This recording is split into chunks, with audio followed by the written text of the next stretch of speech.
Can a lifelong phobia be reversed in one session? The key could be right here. Hey, it's Gary Coxe, business and life strategist, and today I'm going to share with you some really powerful insights on how to rewire and reprogram our thinking. I'm going to focus today specifically on phobias. If you're familiar with some of my work, I did about 3 years on Dr. Phil's show, The Doctors, where they would bring people to me that have been in therapy for, I don't know, 1, 2, 5, 10 years. And I claim in one session I can do what other therapists or business consultants aren't unable to do in a year. And I don't say that arrogantly. I just have tons and tons of proof. I've been doing this for over 30 years.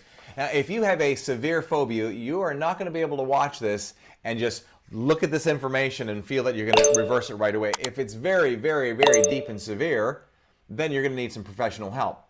But on the other hand, if you're wanting to learn more about the mind and how we think and the thought process, I'm going to share with you some very, very, very intriguing information. So to begin with, and we'll go on the whiteboard in a little bit too, and I'll give you some things to work with. I guess you could say the trick that I use, if you will, to help people rewire their thought process when it comes to phobia is helping them, let's go ahead and jump over to this camera, is helping them understand the nervous system, right? The nervous system. And it's so important, and it's something I just really, really, really hone in on and take advantage of. So now, the nervous system cannot tell the difference between imagination and reality. Very important for you to remember. Let me repeat that. The nervous system cannot tell the difference between imagination and reality. I'll give you an example. Let's say for a moment that my fingernails were very long, and then right in front of me is a dry chalkboard, and I rub my fingernails against the dry chalkboard. Now, for some people, oh, they responded, right? Now, if a person responds when I did that, why did they respond when my fingernails aren't long and I'm not in front of a dry chalkboard and I did not rub them across the dry chalkboard? The reason is the nervous system can't tell the difference between imagination and reality. And because of what I said to them, it painted a picture in their mind. That picture, in turn, what did it do? It created a reaction of the nervous system, so then you respond. So every time you respond, I tell people you're digging your grave emotionally deeper and deeper and deeper.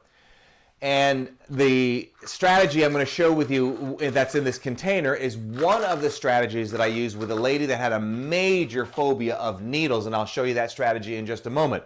There are a tremendous amount of different approaches that I would use when I work with people. It depends on what the person is going through with regards to what's the approach that I'm going to use. So this could be one approach, and I don't know the answer until we do an assessment on that individual to find out what their thought processes are, how long have they been doing this, how do they respond. All right, so one of the things that I could do is I could, and I don't typically like to do this, I could have them go back and remember how this happened.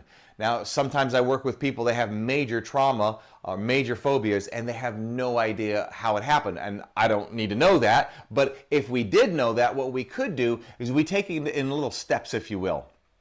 All right, so I look at it like a video camera. So what I would do, and I'm training the nervous system, I'm helping them reprogram the nervous system with this particular approach. In every phobia I work with, 99.999% of the time, I'm always going to work and incorporate the use of the nervous system. So we'll figure out, I may have them close their eyes and go back to the point of where this problem existed and really exploded. So let's say it was like right here, wherever this is in chronologically in the, in the movie, if you will. So I have them start walking to the movie, going through it, explaining what's going on, and then I'm looking as they get closer to here, I'm looking for the negative response in the nervous system. Once I see the negative response and get them to see it, I get them to paint in their mind a different picture so the nervous system isn't being programmed like the nails on the chalkboard. So if I see them going like that, they have to change that because that's how they're negatively programming themselves and digging their grave emotionally deeper and deeper. And then this is the part maybe that they really freak out at. Maybe somebody has a problem going on a highway, and when they get onto the entrance or the entrance onto the highway, that's when they start freaking out. So that means the closer they get to this spot, the more they freak out with their nervous system. So my job then is to get them to control that. So now, just as much as they sit right here in their house relaxed watching TV with a remote control, I want them to get that same exact feeling all the way through the process. And that's one of the processes. Now, I'm giving you a very short glimpse of that. I would take about an hour or so on this process with somebody to help them work through it. Now, I'm going to give you the next process that I used with a lady that had an incredible phobia of needles. Her phobia was so bad, if you said the word needle, she would put herself in tears. She had a hard time watching TV because definitely couldn't watch some type of a medical program or a documentary or any type of, TV show that might show a needle. She would literally just break down in tears. So they came to me. They wanted me to work with them. They saw me on TV, and I decided I would take them on as a case. I only take cases on. I don't do too much of this anymore. But I only take cases on that I feel that I can reverse in one session. If I don't feel that whatever that person has a problem with, that I can't get them to do whatever they couldn't do in one session, I will not take them on. Just period. Because I don't want to have, I don't take clients on for months and years and years and years. That's not my jam. I want to see how fast can I get this done. So here was a strategy that I came up with this young lady. Now remember, she had a massive phobia. Now, she was not in on the secret, and I used her husband to be my coach assistant, if you will. He was my assistant buddy coach, because I did this all virtually. I pretty much do like 100% of all my work virtually now, and I always have, even before the COVID and all that stuff. So here's what I did. I told the husband to get a syringe. We went online. I showed him what kind of syringe to get. He went ahead and bought the syringe. Then here's what I told him to do. We're going to switch cameras here. Here's what I told him to do. I told him to take the syringe and cut it all up. You will see right here, let me get this. Right here is part of the needle. This is where the needle goes in. This is the top of the plunger part of the syringe, right? And this is part of the tube. I actually kept this. This is the actual pieces that I used in this session that I did with them. All right, so then what I had him do is get them all cut up. If she saw the syringe, she would freak out. But she does not know that this little piece of tubing came from the syringe. We did not tell her. So what we told her is said, look, I started off with something that did not even resemble a syringe, even though a pen might. But I just said to her, I want you to pretend that this pen would be a syringe. And she knows it's not, even though it may be resembling it a little bit. But then her nervous system, right? Her nervous system would freak out, and the nervous system can't tell the difference between imagination and reality. So she would have a hard time just even touching the pen. Then I would say, okay, here's a piece of paper. Pretend in just a moment that the piece of paper is a syringe. That would still trigger her, but then I would get her to control that negative triggering. Then once I got that controlled and she had in no way associated a piece of paper, something totally abstract from a needle, then I had her husband go to, hey, we got a little plastic tube. She has no idea where this plastic tube came from. We're going to put the plastic tube in your hand. We get to doing that. Then we keep on adding more pieces of the plastic tube. And we keep on adding it in her hand until she can look at it. It's no big deal. Then she closed her hand.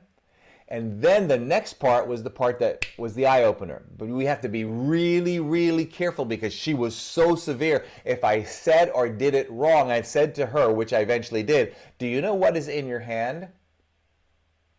30 pieces of a syringe. Once we got to that point, boom, everything changed because she realized in her mind that what a syringe was this long tube thing with a needle. Now we've got the exact same syringe right here, right? There it is on the camera. Whoops, where is it? We have the syringe right here, but instead of it looking like a syringe, like a normal syringe, we've got it here in her hand. That was the game changer for her. Total game changer. We got to the point that she could play with it, so obviously after we got to the cut pieces, we went to the real piece. And then once we did this, she went to the doctor and she sent me a video just in tears that, she got, I mean, she showed me the picture, she got, the video, sorry, of having the needle. And this really messed her life up before, because, she thought about, well, if I want to have a family later on, I know I got to have needles in me somehow, blood tests and so forth.